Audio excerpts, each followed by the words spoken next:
Hello, budget friends. Thank you so much for clicking on this video. Welcome or welcome back to my channel. I'm Melissa and I'm here to discuss my 2025 financial goals. If you're interested in seeing what I hope to accomplish in the new year, please keep on watching. All right, you guys, thank you so much for being here. We are going to jump in. I do have 10 financial goals that I've set forth for myself for 2025. They're not in any particular order, and I'm just going to discuss them with you. Now, before I get into what the goals are for 2025, I did do something that I'm going to bring into 2025 also. I've started it in 2024. I've come up with a word of the year. Now, for 2024, that word was perseverance, and I believe that I did just that. But there was one thing that I was lacking in 2024, and that was and is what I've chosen for my word in 2025. That word is going to be balance. So I didn't have any balance when it comes to paying off debt and also saving. So I'm hoping to accomplish that in the new year. So now let's just jump in and talk about the goals that I've listed for myself. Like I said, they're not in any particular order. I just did a brain dump. I listed them out and I will come back periodically and check off the goals as we have accomplished them. So the first goal is to get off the credit card float. Yes, if you are not aware of what the credit card float is, from my understanding, is that in any given month, your monthly income is not big enough to take care of your monthly obligations. Now, this is everything as far as monthly bills, whether it is fixed bills or variable bills. So in 2024, I was definitely on the credit card float.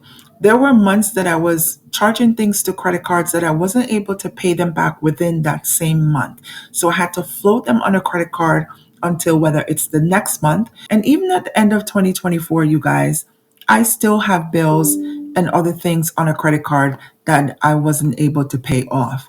So we are going to work on getting off the credit card float in 2025. Now, goal number 2 is to pay off all credit card debt, excluding Mattress Firm. And the reason why I'm saying exclude Mattress Firm, because right now Mattress Firm is 0% interest. We are not paying any interest on the debt. We are just paying it down. So if I can leave this to the last of last to pay because we are not losing any money to interest, that's what I'm going to do. But I'm hoping to pay off the 3 credit cards that has a balance right now, which is Chase, Apple, and Capital One number 2. Now, goal number 3 is to save $5,000. Now, like I mentioned to you guys earlier, I did have a tough time balancing debt payoff and saving always took the back seat. So I am prioritizing saving in 2025, and I'm hoping to put away $5,000 to help us stay off the credit card float. So I'm going to tell you guys, I did break it down. In the emergency fund, I want to set aside $2,500. In the home fund, I want to set aside $1,000, another $1,000 for the kids fund, and $500 for the personal fund. Now, the next goal up is to pay off $50,000 worth of debt. Now, okay, before you say it, I know this is a big goal, and this is the biggest stretch goal that I have for myself for 2025. And even though it is a big goal, I'm hoping to accomplish this in the new year. So $50,000 worth of debt is one of the things that I want to do in 2025.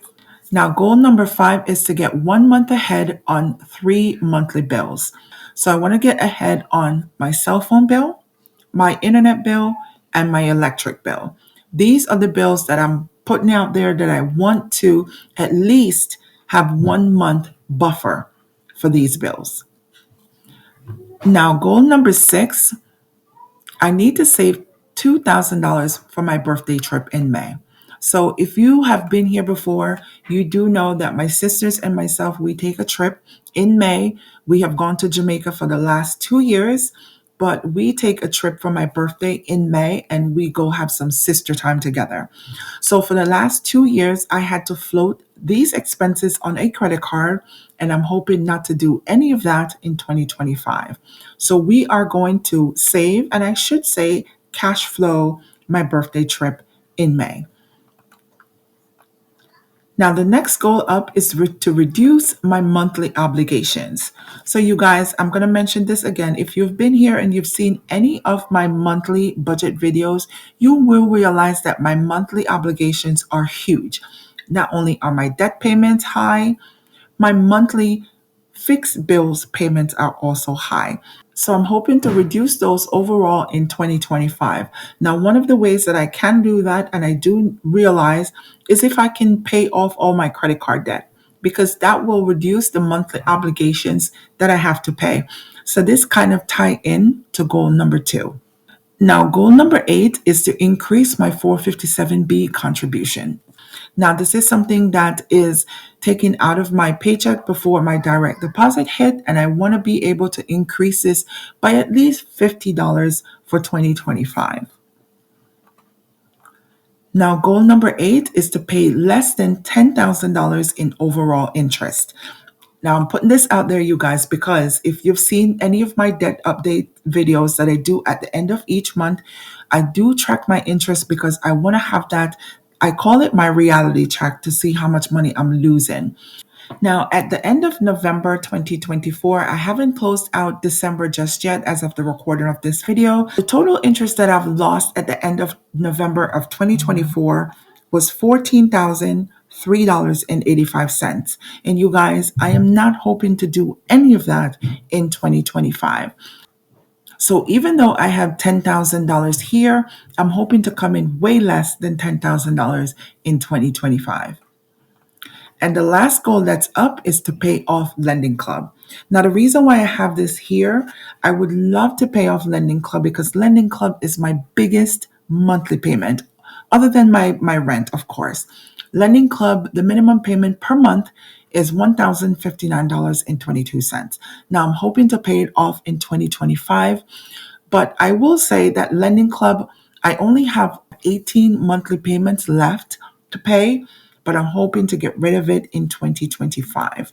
So, you guys, these are the 10 goals that I've set forth for myself. I did mention to you guys that I'm going to be doing the 12-week year in 2025. I've only set forth 3 goals in quarter 1 that I hope to accomplish. The first one up is to save $3,000. I want to put $1,000 in the emergency fund, $500 in the personal fund, $1,000 in the home fund, and $500 in the kids fund. This is what I want to set aside in quarter 1 of 2025. Now, I also want to get ahead on one monthly bill, which is, I'm saying it's the electric bill. I am currently on balance billing. I pay $107 per month, and I want to be able to get ahead by 1 month in quarter 1. Now, the next thing that I want to do is to eliminate one monthly obligation or bill in quarter 1 of 2025. Now, this is not including the braces. So I did mention to you guys that I only have one payment left to pay on my son's braces in 2025, and that should be done in January.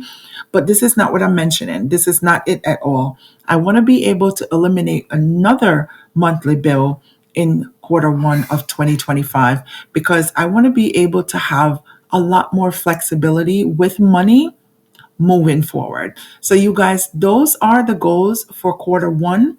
I want to save $3,000. I want to get ahead on one monthly bill, which I'm hoping it to be the electric bill. And I want to eliminate one of my monthly bills or obligations in the first quarter of 2025. So, you guys, those are the goals that I have for myself. I am going to be doing the 12-week year. So, I will be checking in on these goals every single week, if not every day. So, I will be keeping you guys posted and updated with the quarterly check ins.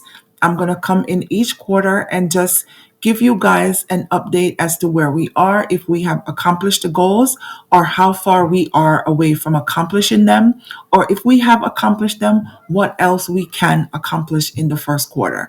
So, you guys, I thank you for taking the time out to, stick with me and watch this video.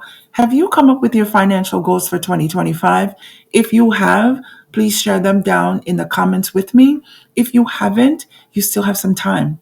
It took me a while. I have been working on these goals for quite some time, but I have narrowed it down to these 10 things that I hope to accomplish in the new year. So you guys, let's knock out these goals in 2025. I wish you all the best.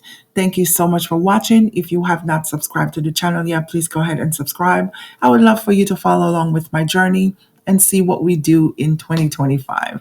So thank you guys for watching, and I'll talk to you guys next time. Bye now.